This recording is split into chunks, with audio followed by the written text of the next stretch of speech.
Luto tayo ng pinirito. Ay, magandang gabi pala guys sa inyong lahat dyan.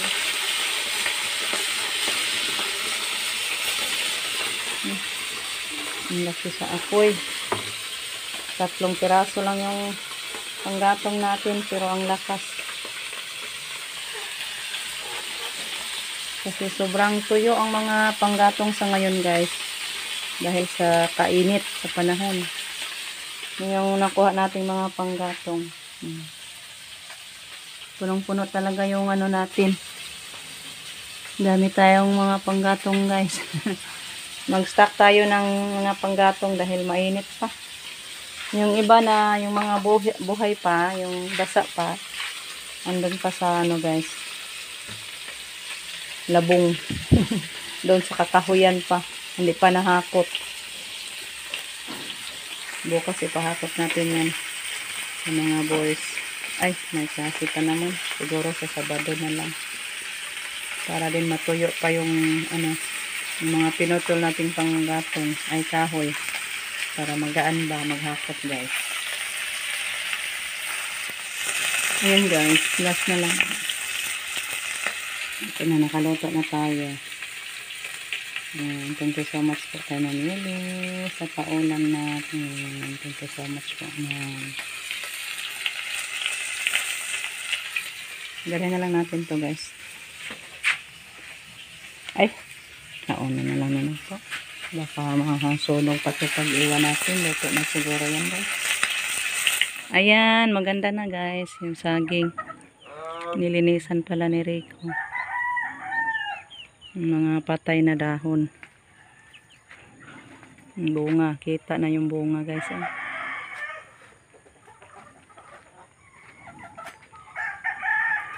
Yan yung ano natin dito, manok. Dito pinapasok. Ay, mga manok lang, nawa man.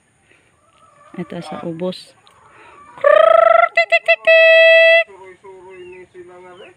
Ha? Mabusog naman na siging suroy-suroy. Ta sa ubos. Problema ta nagkaon pero sige na nagtubig. Busog na. Busog na. Pinasawan man jud po na ho, buntag ug hapon.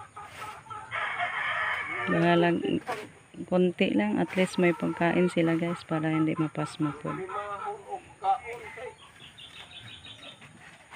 Yan, mayroon pa oh. May bunga dyan guys. 2 na. Mayroon pa dito. Yan, hindi masyado makita. Yan oh.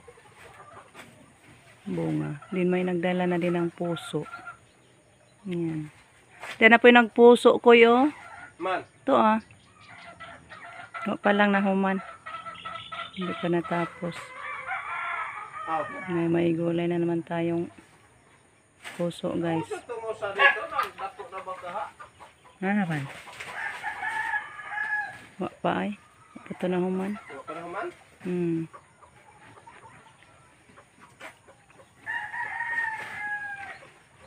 Tik tik tik tik. Dito lang ako sa labas guys, sa net. Yan tong net natin. Ha? Kining saging og mahawan, mura po na gana silang kinabuhi. Oo. Yan o. Maganda na yung saging. Kaginhawa na. Hindi katulad sa may maraming dahon na patay. Asa man na daw ba? Nanarasod o ito gawas? Igawas na siguro na. Gawas kayo, bawlay manok. Ipalabas lang natin yung mga patay na kinuha ni Rico guys. Diyan natin sunugon sa labas ng net.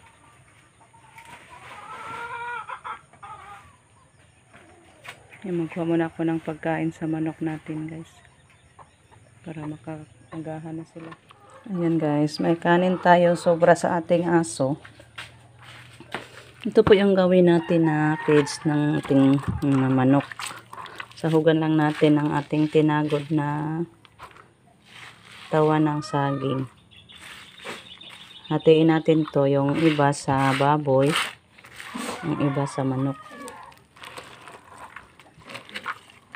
Ayan, ito po yung ipapakain natin sa manok, guys. Dami-dami na to.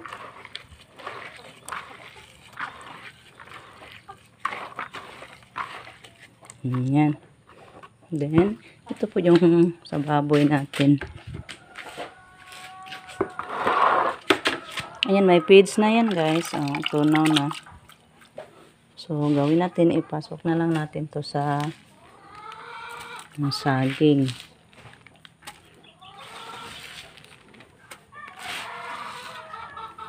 Dami-dami yun para mabusog. Maganda pag busog palagi, guys, para madaling tumubo. Ito pwede na to ipakain agad kasi tunaw na yung feeds.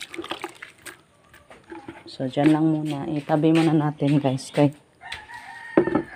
magpapakain pa naman tayo sa manok. Yung manok ang uunahin natin. Nakagawas man ka, oy. Ito kuyog tadali. Kang pasudlog, balik. Yan, pasok natin. Yung nakalabas, guys. Mayroon pa. Hala. Lumabas. Naghana naman yung nakagawas.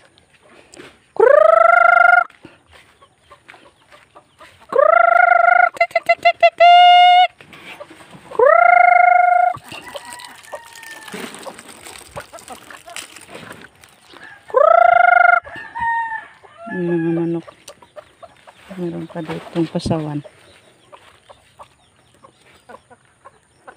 Hindi man kakaabot. Ayan natin.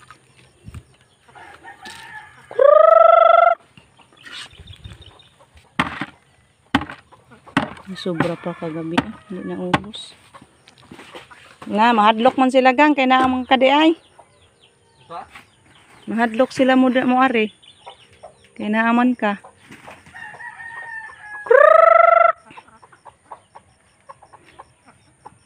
Takot yung mga manok natin.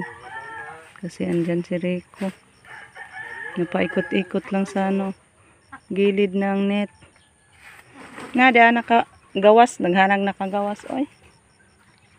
Taon na to pagdakop. Padakop baka ni.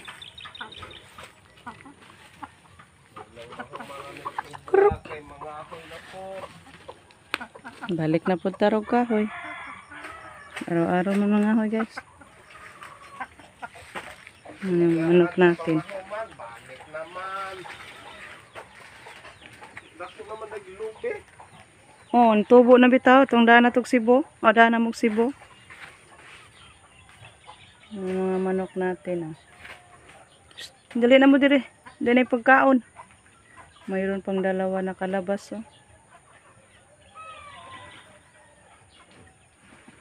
Natakot sila magpunta sa pagkain.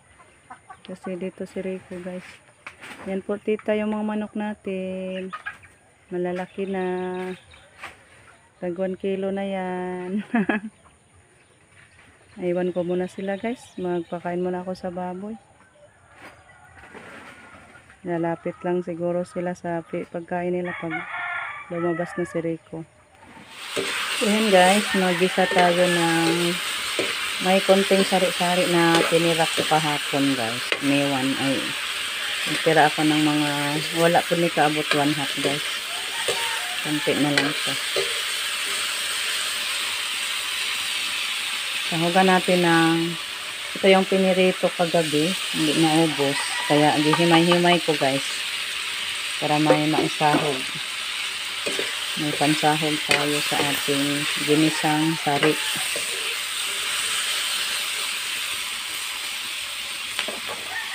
Yan, timplahan natin ito, guys, ng soy sauce.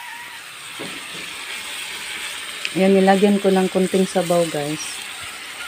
At saka natin siya timplahan. Kunti lang, hindi lang natin damihan ng soy sauce para hindi mangitim. Lagyan lang natin siya ng kunting asin pag hindi makalasa.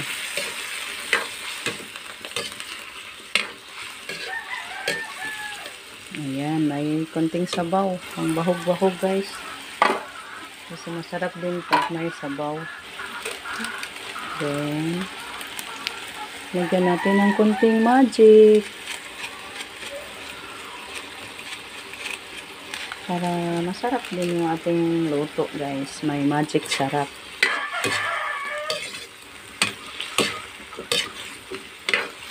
So, yan. Tapan natin sandali para maluto yung sari, guys.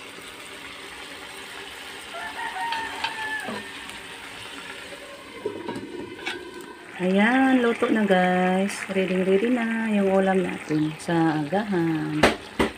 Hanguin natin to, guys. Ay, thank you so much pala kay Ma'am Yoli sa paulam na naman natin. May ulam tayo, Ma'am Yoli. Ang sarap na naman. Thank you so much, Ma'am.